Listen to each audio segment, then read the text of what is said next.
My book, The Psychopath Inside, is a memoir, and it's a mix of a personal story and what the science is, that is the psychiatry and the genetics and the neuroscience behind what the subject is, which is psychopathy. But it's really a story about somebody, me, who at 60 finds out he's not really who he thought he was all along in his whole life. And not until I had, just by serendipity, by chance, started to run across biological evidence, first from PET scans, positron emission tomography scans, that I was involved with. I acted as a control in one study in Alzheimer's disease, and also had my genetics done. So it was just as a control and compared to people with Alzheimer's.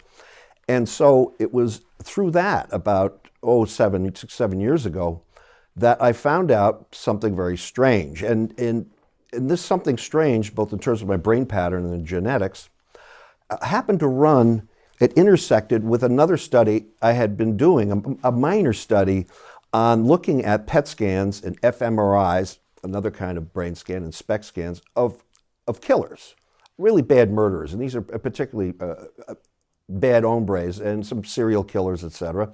And I had looked at these, been asked to analyze them over the years from the early 1990s onward. And in about the same time, 2005, when I was doing my own scans for this Alzheimer's study, I had got a whole group of these killers and also psychopaths, and looked at a pattern. I said, my God, there's a pattern in the brain for these guys. And so I started to talk about it, give talks, and at academic institutions and psychiatry departments, law schools, et cetera, just to kind of vet the idea. But at the same time, I got this pile of scans back that included my own and these other controls, and I was looking through. I got to the last scan of that study at the Alzheimer's, and I looked at it and I asked my technician, I said, you got to check the machine, because this is obviously one of the killers. It's one of the murders. It looked like really like a severe case of brain activity loss in a psychopath. And so when ultimately they said, no, this is part of, it's in this control group, and I had to tear back the name on it, because I always do everything blind, but this was like something was really wrong. And it turned out to be my name. So it was like, Gandalf shows up at the door and you're it. And so that started this whole trajectory. Now, at first, I didn't think, I laughed at it, and I just didn't care. We were so busy working on the genetics of Alzheimer's and also schizophrenia, and I had just started an adult stem cell company. And so I was so busy with stuff, I kind of let it go for a couple of years, really, about a year and a half. But then the genetics came back, and I had all the genetic alleles, the forms of the genes that are associated with high aggression and violence, psychopathy, and a low kind of empathy, interpersonal emotional empathy, and low anxiety. And when I got that back, I started to take a little bit of note, but I still didn't care about it. And it wasn't until I ended up giving a talk. I was asked to give a talk with the ex-prime minister of Oslo, who had bipolar disorder. And so I went to Oslo to give a public talk with him, a clinician, on bipolar, what's the brain patterns. And I had to use my own example of how you do imaging genetics. We take imaging of the brain, genetics, put it together in a mathematical model, and how we figure it out so it can be used for all sorts of psychiatry and medicine. And in the audience were all these psychiatrists there, and I went through my own pathologies, if you will, or near clinical syndromes, and my genetics and my brain scan. And at the end, the head of the department there said, you don't even know this, I bet, but you're bipolar, first of all, because you don't have the kind of bipolar in the United States that they use, one of the kinds. So that's interesting. And he said, I want to talk to you afterwards. So I met with these psychiatrists afterwards, and they said, you're probably a borderline psychopath, too, looking at all this. I went, well, this was kind of a real surprise. It's the first time I took it seriously, because I had not only the biological evidence, but these people didn't even know me. They were just looking at the data, and they could see my behaviors. And in talking to me for a couple hours after that talk at somebody's house, they said, you probably do. So when I flew back to the United States, what I did is I started asking the psychiatrists and neurologists that I knew really well for many years and who know my behaviors, including my not so nice behaviors. And I said, you got to tell me what you really think of me. And each one of them had said, well, we've told you for many years, you do psychopathic things. You're probably a borderline psychopath. I said, no, you said I was crazy. They said, we never said you're crazy. You're not crazy, but you're like a borderline psychopath. Then I asked all my close friends, my wife, people in my family, and they all had the same thing to say. And at that point, it was really kind of hit me. I was like, well, this is maybe true. And I started to take the test for psychopathy, and I came up borderline psychopath. That is a very high score, but without being what's called a categorical, full-blown psychopath, which contains a lot of antisocial and criminal parts of it. And since I'm not a criminal, I've had conversations with the police many times, but I'm always able to kind of talk my way out of it and get them to laugh, you know. And so, but I have no record or anything. But I've done some fun things. Now, and so at that point, and I was just sitting with these two psychiatrists, and they said, "You got all this evidence in front of you. Do you see what's going on?" And I'll tell you, I didn't care. I didn't care at all. And they said, "That's the point. You don't care." And so, at that point, I had started I gave a TED Talk and then a Moth Talk, World Science Festival.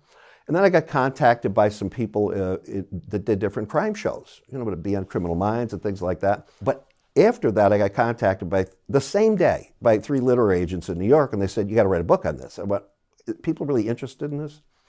And it was personal, too. When I wrote the book, I really, met and had a heart-to-heart talk with my whole family. I said, because this is could be embarrassing, for all of us, and there could be some exposure and risk, but they were sort of heroic about it. I just had to count on my own narcissism to drive it. Like, I can do this, I can beat this, I can write this, I'm tough.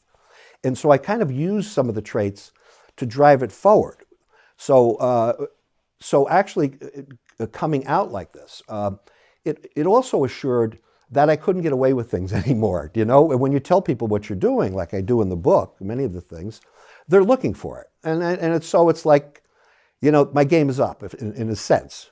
But I'm also 66. Do I really want to be that way anymore? I still have fun with it, but it's just a challenge, right? It's a challenge, and I think I can overcome it. So I have to use my ego and my sense of narcissism to manipulate myself to handle that, but it was really my family that said, "Go for it." My mother's still alive, and she'll say, "You're saying too much. You're saying way too much." And of course, I said, "Ma, you don't know the half of it." Of course, I said, as long as you're alive and my family's alive, my kids are all great. I'm telling a piece of the story, but I give a fair amount in the book, more than in my talks. But I asked the psychiatrists who know me for many years, what behaviors that are not so obvious that I do to people that would be psychopathic. And they asked me about revenge, about getting even. Now, everybody gets mad, right? Somebody ticks you off, you get mad. You get mad for 5 seconds, 30 seconds, a minute, up to an hour. Everybody, it's a normal thing. And your serotonin kicks in after about 5 minutes and it cools you down. In psychopaths, it doesn't happen. It stays on it stays on a hard boil. But even though you can control it, you're still angry. You can stay angry for extremely long periods of time. And that is sort of set up in utero, because those areas of the brain that respond to serotonin are altered by these so-called warrior genes. So they don't respond when you get older, when the serotonin would have made you calm. And so psychopaths will get very angry, but they'll stay angry. And in the case of mine, what I told the 2 of the psychiatrists who were very close to me, I said, well, when I get mad, I don't show it to anybody. I said, I could be furious at you. You would never know it. I show no anger whatsoever. I don't show anxiety to them. I said, first of all, you'll never know. And I said, I could sit on it for a year or 2 or 3 or 5, but I'll get you. And I always do. And they don't know where it's coming from. They can't tie it to the event, and it comes out of nowhere. And something dramatic happens in their life. But I'm very careful, almost pristine about it. That's a fair response. It's a proportional response. So if somebody does something, you can do a lot of, you could say anything to me and I won't get mad, really. Those things don't get me mad. Somebody's trying to get me. It's like another psychopath or another, somebody's trying to mess with me. I have a high threshold, so many things really don't get me mad. You can just about do anything. I'm pretty cool that way. But if you really do, then I always get even. And I'll make sure it's the same sort of intensity that their initial damage. And I said, I can stay cool and it'll happen. And they'll look around, what happened with their job, what happened with their family, they won't know. And they both said, that's psychopathic. That's exactly it.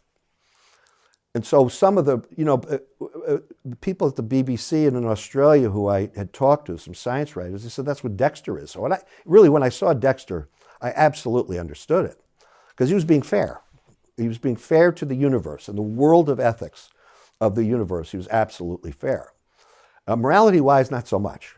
But I could really understand that behavior. One of the surprises for me, starting about 6 years ago and for the few years until now, when I said, there's something is really wrong that I was not cognizant of. I didn't know I had this. And even though other people did, they won't tell you. Once I asked, they said, of course you're that. So people protect people close to them. They protect their tormentors. It's kind of a family Stockholm effect. And I've interviewed some really dangerous bad guys in prison, and they'll protect their tormentors. And so a lot of times you won't find this out. You have to ask, and you have to say, I'm not going to get even with you, just tell me the truth. And you say it to enough people that they know you're doing it. Then you'll find that out. So when that happened, and I started to think, I said, well, how can I change this without anybody knowing? So I just started with my wife. A couple of years ago, I'd started, and every time I was about to do something with her, we're pouring a glass of wine or eating or going to a show, anything, I would stop for one moment and I would say, what are you doing?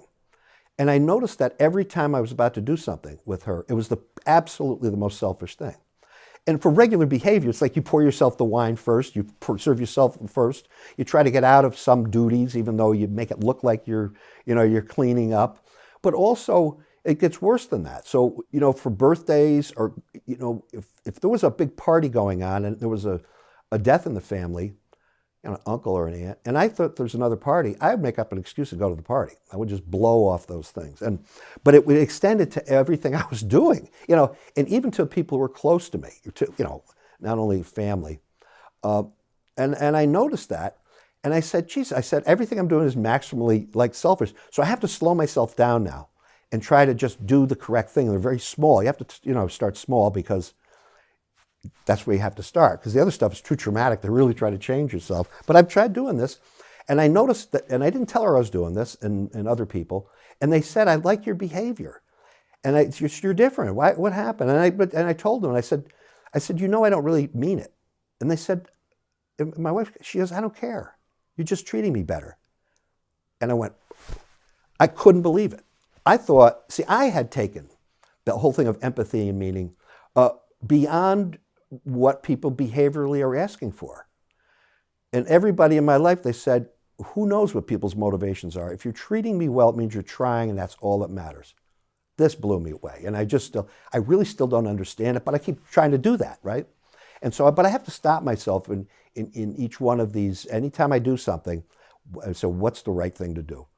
And when you do that, and you're somebody like me, you realize your whole day is spent thousands of times doing the most selfish thing.